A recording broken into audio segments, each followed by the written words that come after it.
to ask and how to understand what that interior had been and what had probably happened during the course of the renovation.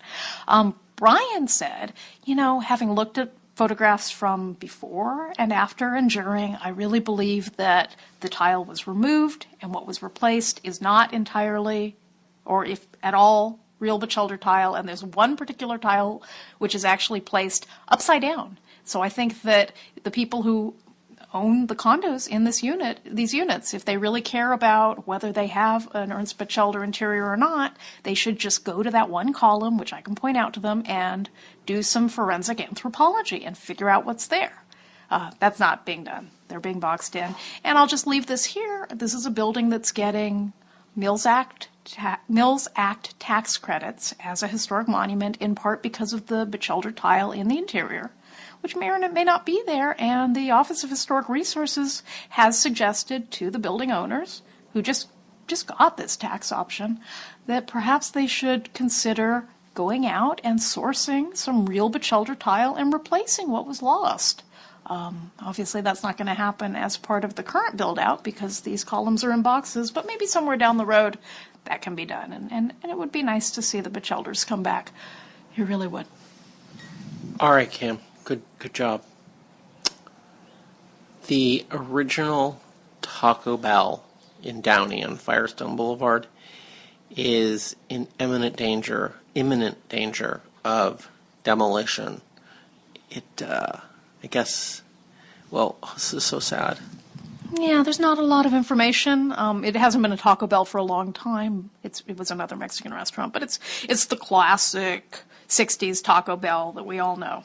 And Glenn Bell opened it in 62, right there, and kind of perfected the whole notion of Mexican fast food, which was pretty groundbreaking in the 60s. I think they serve hard-shell tacos. Yeah, I'm not a fan of the hard-shell taco. I've never figured out how to eat it without ending up with taco fillings all over me. But hey, whatever. There's a fence around it. Downey Conservancy is on the case. Apparently there's some option to move it. I have an idea that it would be amazing to move it over by that early McDonald's that is also in Downey. They have a giant parking lot, but I guess there's probably still some corporate rivalry, so Mickey D's probably isn't going to be opening the door to welcome in that vintage Taco Bell. But wouldn't it be cool if you could just go visit, like a living museum of oldie-timey fast food?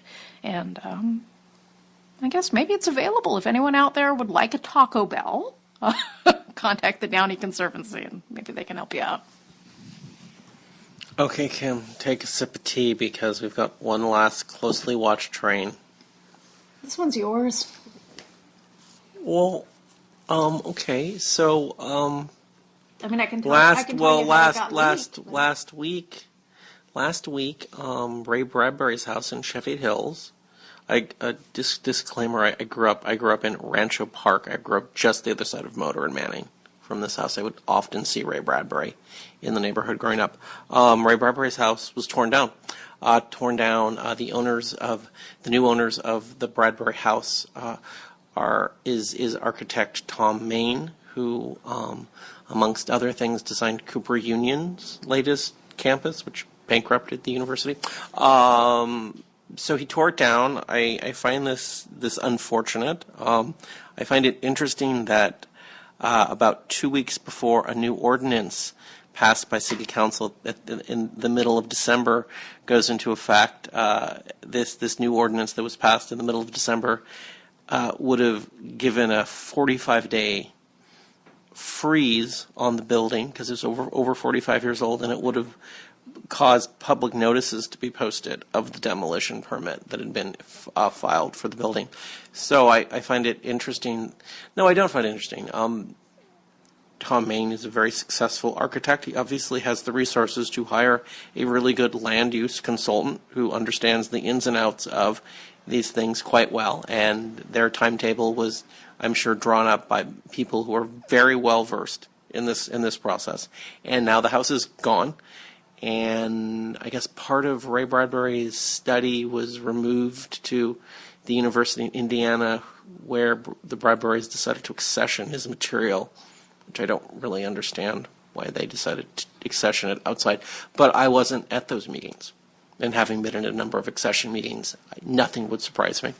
Well, apparently what this institute in Indiana has is the contents of his bookshelves, the bookshelves themselves, his typewriter, his desk. So they're going to be able to recreate the sense of his office.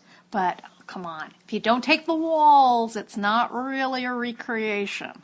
And I don't know if I'm going to go to Indiana to see that. I think I would have driven to Cheviot Hills to gaze upon Ray Bradbury's home, maybe, if I were in the mood for a literary shrine experience. Hey, maybe we should link to that article about literary shrines from Boom that had the nice quote about you, Richard.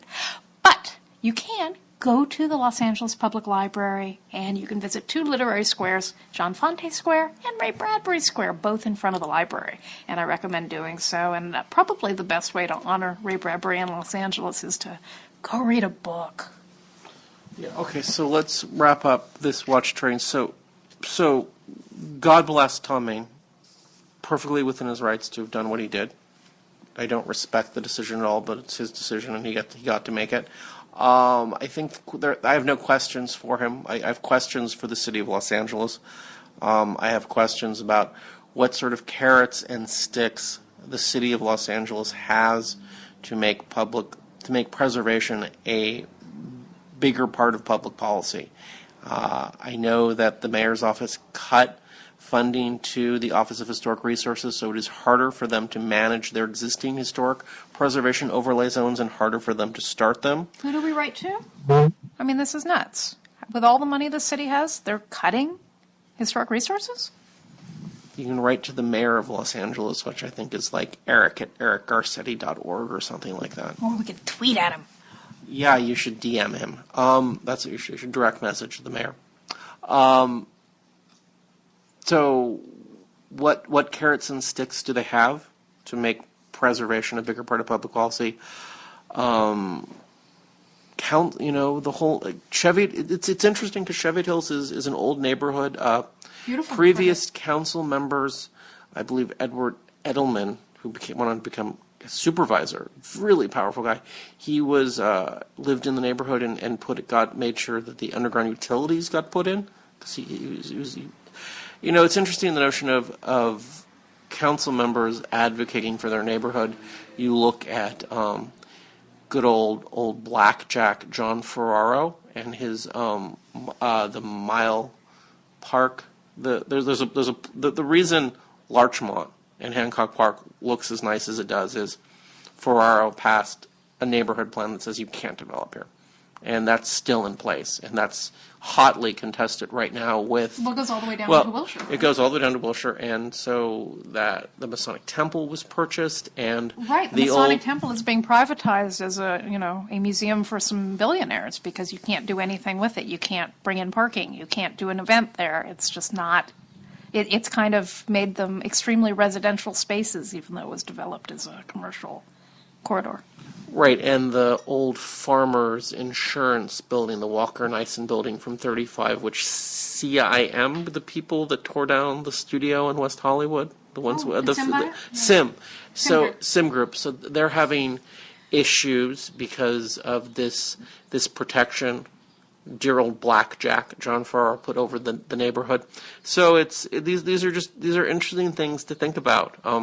And yet there is no HPOZ, no Historic Preservation Overlay Zone for Cheviot Hills, which, is definitely a decision people who live in that community are making, probably because... Well, I think it's a decision they're not making. I mean, They're just letting it go.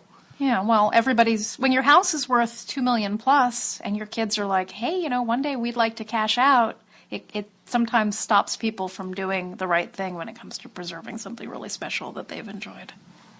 This is really interesting. So we're going to keep looking at this. Really, really, really interesting. Kim, we're going to move on. Oh, yeah. We're going to leave Tom Main to his groundbreaking work in a field that I don't understand. And we'll get I don't understand.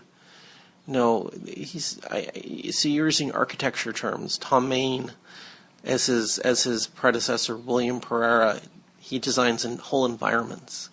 And that's. No, he doesn't. He designs these extremely futuristic buildings that sit in non-futuristic spaces. He's not a city planner. Tom Main just rubs me the wrong way. It's this whole, the Cooper Union thing. I mean, this guy, he's one, I think it's sometimes beholden on an architect to walk away from a project. Someone who cared about Cooper Union would not have built that building. Well, maybe we'll interview him for the podcast. We can ask him. So let's move on. So we've got some events coming up. We always do. You're speaking at the Pasadena Library this Thursday in just 4 days. The National Register, Pasadena Central Library, so it's not going to be torn down before I get there. I'm going to be talking about my book, The Kept Girl, and all my research into 1920s Los Angeles cult, noir, crime, and culture, and the Raymond Chandler libretto that I discovered early last year, and our campaign to attempt to stage Chandler's early and rather remarkable fairy tale operetta in the style of Gilbert and Sullivan, written with Julian Pascal, that wonderful pianist and composer who happened to be married to the woman who Chandler would fall in love with and marry and live with until the end of her life. So a lot of really interesting things happening in Chandler's studies, and we'll do a little illustrated lecture down there and talk about some of the cool stuff we've been digging up. I'd love to see you there. It is free. Good. Okay. So a month later, Sunday, February 22, the Lava Sunday Salon comes back. Paul K, as I routinely hear him referred to around town, so I will adopt that moniker. No. Paul K is a rock and roll musician. Oh. Dr. Paul Koudeneris may be the same person, but it's Dr. Paul Koudeneris who's presenting at the Lava Sunday Salon with his art historian's hat on. Same person. K is just the letter K. It's not K-A-Y. It's just. I'm so confused, but if your name was Koudeneris, you'd be Paul K too among your friends. Okay, he's great. I love him, and we're happy the salon is back. And maybe Wendy Horowitz will let me interview her about her rock and roll show in the fourth floor of the LA Central Library. Fourth floor. Yes, I think she will. And the Lava Sunday Salon is now a reservation-required event. So if you've been attending these in the past and your plan is to just wake up and see how you're feeling on Sunday morning, well, you can check and see if we've still got spots. And it's not a noon event anymore. It's now 2 to 4. Yeah. I recommend RSVPing because you do want to make sure you've got that spot. We would love to have you. And it's the first of what I hope to be many very interesting new salons in our new space. So come out and join us. What's the topic? Demonic cats. He's going to talk about demonic cats, which is a topic I think about 7 or 8 times a day as I deal with our cats. March 15, Sunday, March 15, we have a new crime lab. Just put it on the calendar. Mike Kelly is a firearms examiner for the Los Angeles County Sheriff's Department. He has presented in the past. He's the ballistics guy, and excuse me, he's the guy who put together the crime scene reconstruction for Pat Tillman's death in Afghanistan, and that's what he presented on the last time he was there. It was just fascinating.